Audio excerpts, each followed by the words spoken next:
How can I speak in 10 minutes about the bonds of women over 3 generations? About how the astonishing strength of those bonds took hold in the life of a 4-year-old girl, huddled with her young sister, her mother and her grandmother, for 5 days and nights in a small boat in the China Sea more than 30 years ago. Bonds that took hold in the life of that small girl and never let go. That small girl now living in San Francisco and speaking to you today. This is not a finished story. It is a jigsaw puzzle still being put together. Let me tell you about some of the pieces. Imagine the first piece, a man burning his life's work. He is a poet, a playwright, a man whose whole life had been balanced on the single hope of his country's unity and freedom. Imagine him as the communists enter Saigon, confronting the fact that his life had been a complete waste. Words for so long, his friends now mocked him. He retreated into silence. He died broken by history. He is my grandfather. I never knew him in real life. But our lives are much more than our memories. My grandmother never let me forget his life. My duty was not to allow it to have been in vain, and my lesson was to learn that, yes, history tried to crush us, but we endured.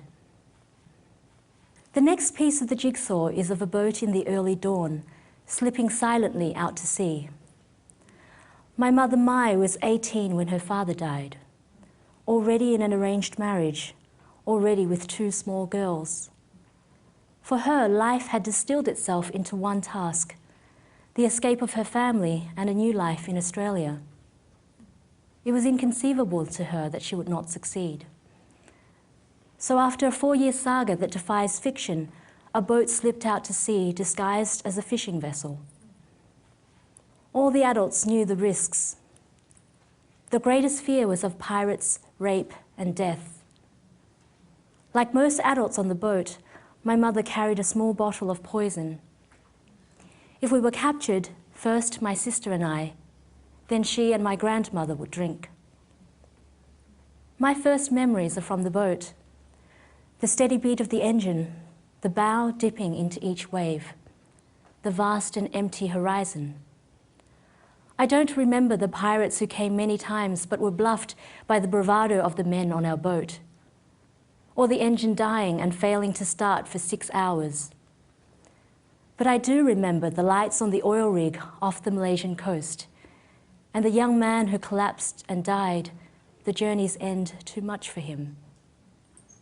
And the first apple I tasted, given to me by the men on the rig. No apple has ever tasted the same. After 3 months in a refugee camp, we landed in Melbourne, and the next piece of the jigsaw is about 4 women across 3 generations, shaping a new life together. We settled in Footscray, a working-class suburb whose demographic is layers of immigrants. Unlike the settled middle-class suburbs whose existence I was oblivious of, there was no sense of entitlement in Footscray.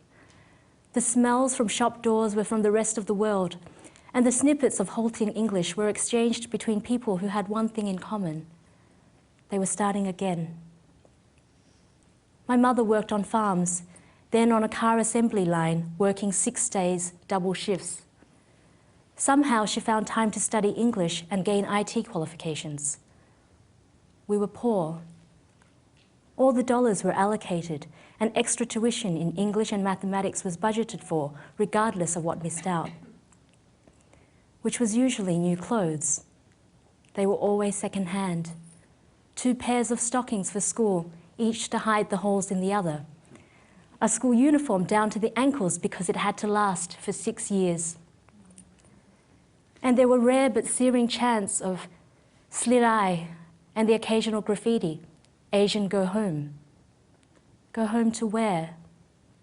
Something stiffened inside me. There was a gathering of resolve and a quiet voice saying, I will bypass you. My mother, my sister and I slept in the same bed. My mother was exhausted each night, But we told one another about our day and listened to the movements of my grandmother around the house. My mother suffered from nightmares, all about the boat. And my job was to stay awake until her nightmares came so I could wake her. She opened a computer store, then studied to be a beautician and opened another business. And the women came with their stories about men who could not make the transition, angry and inflexible, and troubled children caught between two worlds. Grants and sponsors were sought, centres were established. I lived in parallel worlds. In one, I was the classic Asian student, relentless in the demands I made on myself. In the other, I was enmeshed in lives that were precarious, tragically scarred by violence, drug abuse, and isolation. But so many over the years were helped, and for that work, when I was a final year law student, I was chosen as the Young Australian of the Year, and I was catapulted from one piece of the jigsaw to another, and their edges didn't fit. Tan Le, anonymous Footscray resident, was now Tan Le refugee and social activist, invited to speak in venues she had never heard of, and into homes whose existence she could never have imagined. I didn't know the protocols. I didn't know how to use the cutlery. I didn't know how to talk about wine. I didn't know how to talk about anything. I wanted to retreat to the routines and comfort of life in an unsung suburb. A grandmother, a mother, and two daughters ending each day as they had for almost 20 years, telling one another the story of their day and falling asleep, the three of us still in the same bed. I told my mother I couldn't do it. She reminded me that I was now the same age she had been when we boarded the boat. No had never been an option. Just do it, she said, and don't be what you're not. So I spoke out on youth unemployment and education and the neglect of the marginalised and disenfranchised. And the more candidly I spoke, the more I was asked to speak. I met people from all walks of life, so many of them doing the thing they loved, living on the frontiers of possibility. And even though I finished my degree, I realised I could not settle into a career in law. There had to be another piece of the jigsaw. And I realised at the same time that it is okay to be an outsider, a recent arrival, new on the scene. And not just okay, but something to be thankful for, perhaps a gift from the boat. Because being an insider can so easily mean collapsing the horizons, can so easily mean accepting the presumptions of your province. I had stepped outside my comfort zone enough now to know that yes, the world does fall apart, but not in the way that you fear. Possibilities that would not have been allowed were outrageously encouraged. There was an energy there, an implacable optimism, a strange mixture of humility and daring. So I followed my hunches. I gathered around me a small team of people for whom the label, "it can't be done," was an irresistible challenge. For a year we were penniless. At the end of each day, I made a huge pot of soup which we all shared. We worked well into each night. Most of our ideas were crazy, but a few were brilliant, and we broke through. I made the decision to move to the US after only one trip. My hunches again. 3 months later, I had relocated, and the adventure has continued. Before I close, though, let me tell you about my grandmother. She grew up at a time when Confucianism was the social norm, and the local Mandarin was the person who mattered. Life hadn't changed for centuries. Her father died soon after she was born. Her mother raised her alone. At 17, she became the second wife of a Mandarin whose mother beat her. With no support from her husband, she caused a sensation by taking him to court and prosecuting her own case, and a far greater sensation when she won.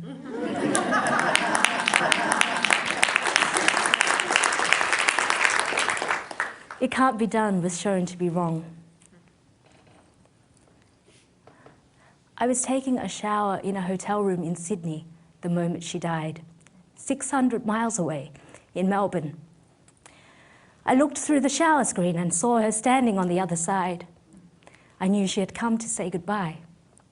My mother phoned minutes later. A few days later, we went to a Buddhist temple in Footscray and sat around her casket. We told her stories and assured her that we were still with her. At midnight, the monk came and told us he had to close the casket. My mother asked us to feel her hand. She asked the monk, why is it that her hand is so warm and the rest of her is so cold? Because you have been holding it since this morning, he said. You have not let it go. If there is a sinew in our family, it runs through the women. Given who we were and how life had shaped us, we can now see that the men that might have come into our lives would have thwarted us. Defeat would have come too easily. Now I would like to have my own children, and I wonder about the boat. Who could ever wish it on their own? Yet I am afraid of privilege, of ease, of entitlement. Can I give them a bow in their lives, dipping bravely into each wave? The unperturbed and steady beat of the engine, the vast horizon that guarantees nothing. I don't know, but if I could give it and still see them safely through, I would.